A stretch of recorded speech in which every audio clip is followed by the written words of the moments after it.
Ever heard someone say there's no hard evidence for Christianity? Well, they're right, because there's no hard evidence for anything. Hard evidence is not a category. There's only two categories of evidence in all the criminal trials I've done over the years: direct evidence and indirect evidence, also known as circumstantial evidence.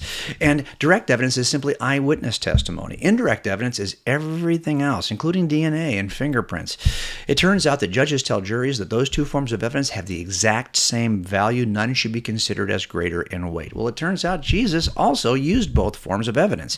He said, if you don't believe the words I'm telling you, at least believe on the evidence of these miracles. He's pointing to indirect evidence. And then he selects John the Baptist, and he says, John's a witness of who I am. And then he selects a bunch of other disciples who are going to testify to the resurrection. That, my friends, is direct evidence. Jesus uses both. So yeah, there's no hard evidence for Christianity, but there is direct and indirect evidence, the only two categories of evidence we use to prove anything.